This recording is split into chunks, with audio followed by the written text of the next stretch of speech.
Hello friends, कैसे हैं आप लोग? आई एम श्योर अच्छे होंगे। जी हाँ, मैं भी अच्छा हूँ। दोस्तों, बहुत दिनों बाद वीडियो बना रहा हूँ। कुछ बिज़ी था, घर में शादी थी एंड आपको तो पता ही है शादियों में कैसा होता है, बिज़ी रहते हैं, शॉपिंग होती है, टाइम का पता नहीं चलता है। तो मेरे साथ भी कुछ ऐसा ही हुआ। पिछले 2-3 हफ्तों में ना मार्केट देखा ना कुछ देखा, कुछ समझ नहीं आया। बट आफ्टर फ्यू डेज जब वापस से ग्रिप हाथ में आया तो देखा कि मार्केट तो ऑल टाइम हाई ऊपर चला गया है। तो काफ़ी स्टडीज़ के बाद, काफ़ी रिसर्च के बाद ये पता चला कि आगे क्या करना चाहिए हमें और अभी क्या करना चाहिए हमें। बिकॉज़ मार्केट में बहुत सारी बात चल रही है कि मार्केट में यूफोरिया हो चुका है, मार्केट में रिटेल इन्वेस्टर्स तो हैं, एफआईआईज नहीं हैं, तो क्या होगा, वो आएंगे तो कौन कौन से स्टॉक्स पे असर पड़ेगा, एंड बहुत सारी बातें चल रही हैं।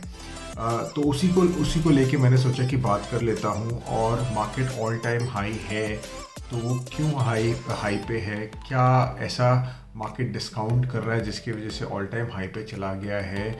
और आगे क्या वो कितने टाइम तक ऑल टाइम हाई पे रहेगा, कितने टाइम तक ये चीज़ें चलती रहेंगी?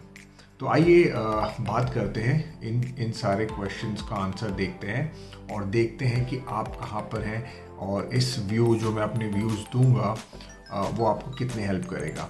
उससे पहले अगर आपने सब्सक्राइब नहीं किया है मेरा चैनल तो प्लीज़ सब्सक्राइब कर लीजिए, सो दैट आपको रेगुलर अपडेट्स मिलती रहे, प्लस मेरे व्यूज़ मिलते रहे। देखिए, कोई किसी की भी बात अगर आप सुन रहे हैं वो आपको हमेशा यही बोलते हैं कि प्लीज़ मेरी बात सुन के आप कोई भी डिसीजन मत लीजिए, बट हाँ, मेरी बात सुन के आपका अगर कुछ अच्छा होता है तो प्लीज़ सुन लीजिए एटलीस्ट एक बार, and then it is your decision whether you want to buy, hold, sell और whatever you want to do, that is your call.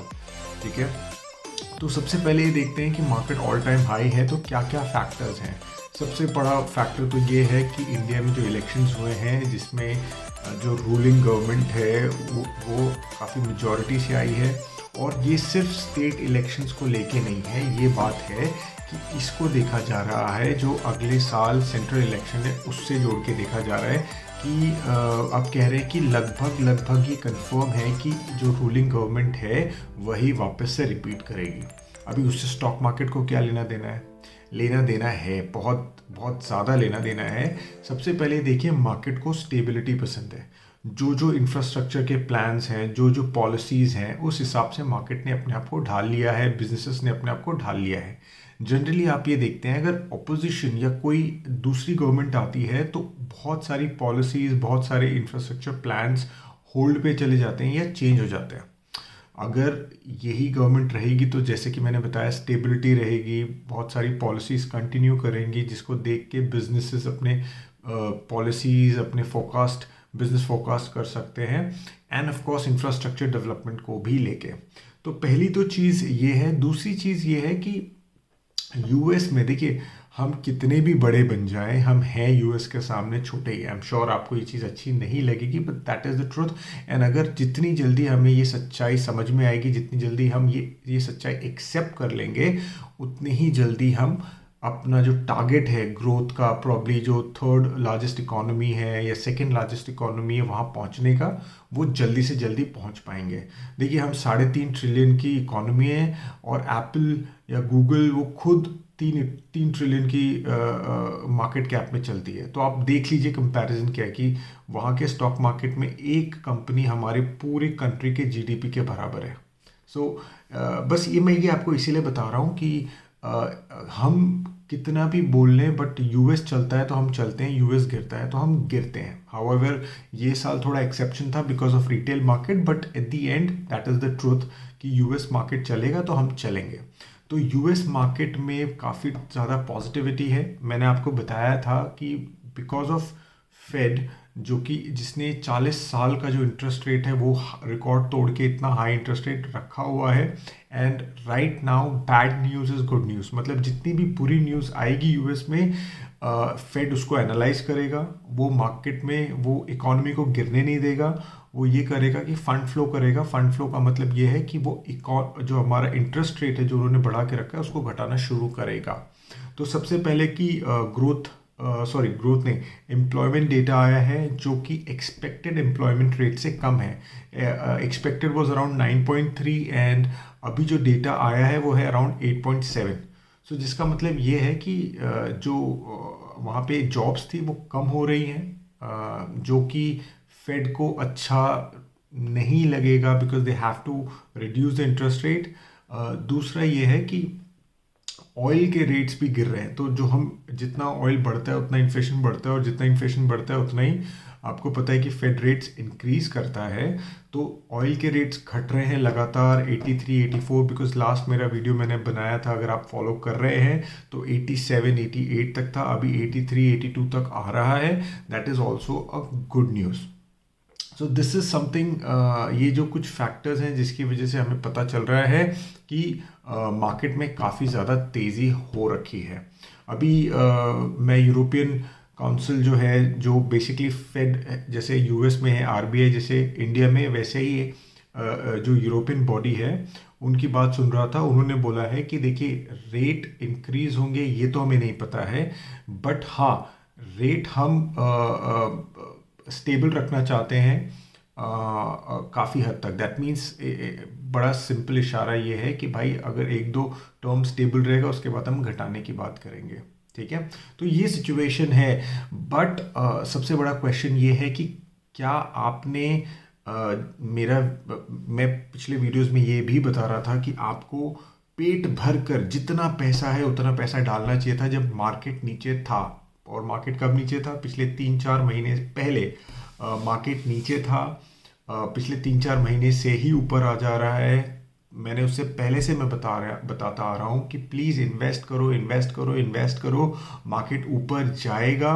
और जब जाएगा तो आपका ऐसा होना चाहिए कि भाई बड़ी सिंपल है कि मेरा पेट भरा हुआ है, मैंने खूब इन्वेस्टमेंट कर लिया, अब मेरे को देखना है कि मेरा जो पोर्टफोलियो वो ऊपर जा रहा है। Now this is not the time for a long term investor to invest. अभी ये है कि भाई अगर आपको कुछ बेचना है, बट हालांकि मैं तो कभी रिकमेंड नहीं करूँगा कभी भी बेचने के लिए, बिकॉज जितना आप होल्ड करेंगे उतना आपके लिए फ़ायदा है। बट अगर आपको बेचना है, this is the right time to sell your investment. जब मार्केट ऑल टाइम हाई पे है, बेच के चुपचाप वेट कीजिए, जब मार्केट गिरेगा तो वो फंड वापस लगा दीजिए।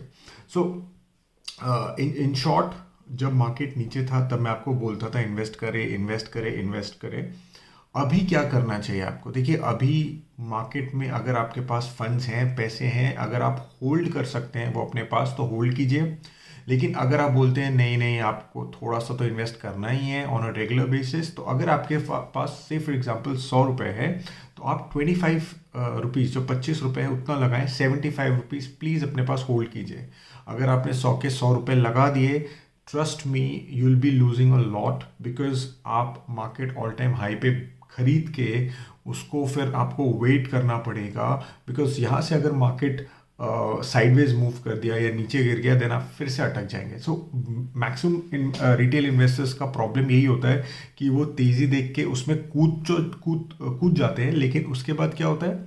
उसके बाद ये होता है कि जब मार्केट नीचे जाता है, साइडवेज जाता है, वो परेशान हो जाते हैं। और जब वापस मार्केट उस प्राइस पे आता है, स्टॉक जब मार्केट ऊपर जाता है और उनका स्टॉक उस प्राइस पे आता है जिस प्राइस पे उन्होंने खरीदा है, वो फटाफट बेच के निकल जाते हैं।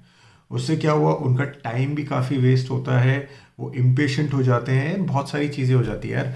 तो आपको मैं बड़ी सिंपल स्टोरी बता रहा हूँ। It is very clear that you should not be investing right now this is the time for your profit booking. अगर आपको फिर भी इन्वेस्ट करना है, 100 रुपये अगर आपके पास है तो 25 रुपये लगाइए और 75 रुपीज़ 75 रुपये अपनी जेब में रखिए और वेट कीजिए मार्केट गिरने का। अभी मार्केट कब गिरेगा? ऑफकोर्स गिरेगा, ऐसा नहीं है कि नहीं गिरेगा, 100% गिरेगा। देखिए फॉल एंड राइज तो लगा रहेगा, it's a process. Now it is upon you that which part of process you want to be in. 2-3 महीने रुक सकते हैं, 6 महीने भी रुकना पड़े तो रुक जाइए। मार्केट में फॉल आएगा 4-5%, 6-7%, आपका जैसे ही स्टॉक गिरता है वापस लगा दीजिए, ठीक है। That is how it is going to B.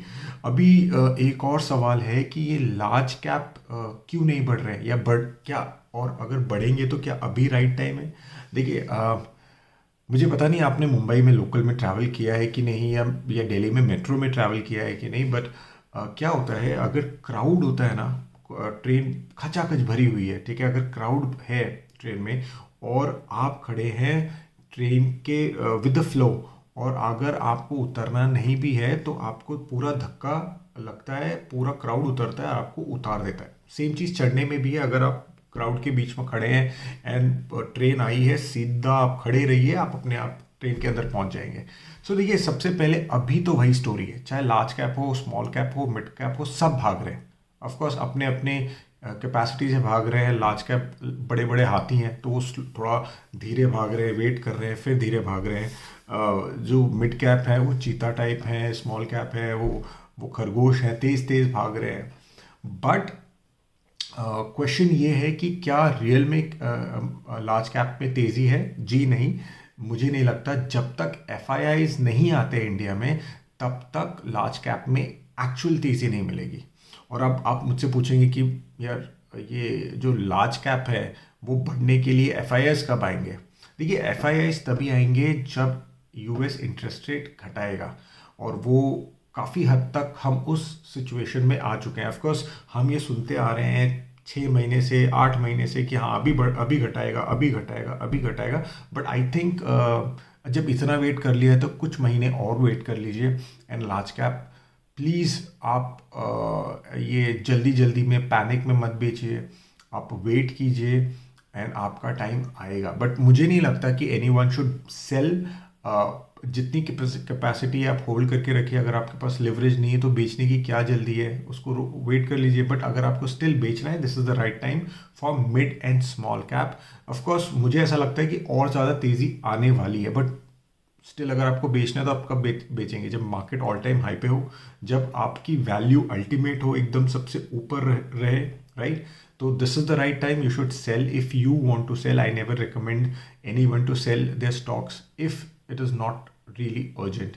देखिए, अगर आप कोई घर खरीदते हैं, ठीक है, तो आप वो सेकेंड जनरेशन को पास करते हैं। I think stock is also that portfolio. आपको वो दिमाग में माइंडसेट रखना पड़ेगा कि आप स्टॉक उतने समय तक होल्ड कीजिए। देखिए, अगर आपको भरोसा नहीं है उस बिज़नेस पे तो आप इन्वेस्ट ही मत कीजिए। अगर से फॉर एग्जांपल आपको टीसीएस अच्छा लगता है लेकिन आप सोचते हैं लार्ज कैप है, कितना बढ़ेगा, आप वो मत सोचिए।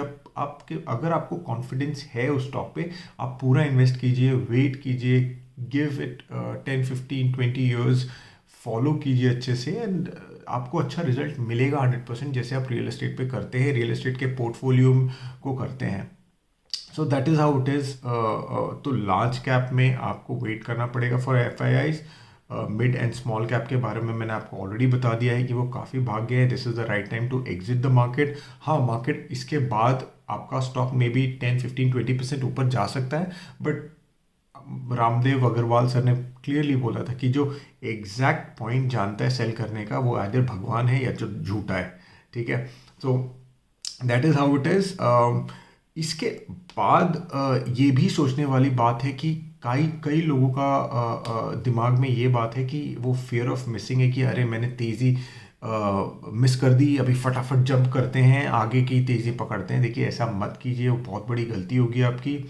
पैसे है, वेट कीजिए, मार्केट 100% आगे जाके गिरेगा, उस टाइम पे अपने पैसे लगाइए। This is not the right time to invest, this is the right time either to sell or be happy looking at your portfolio. Alright, so इसके अलावा अगर आपके पास कोई क्वेश्चन है प्लीज़ मुझे लिखिए, मैं उसका जवाब दूंगा। Okay, thank you so much, see you again, bye bye.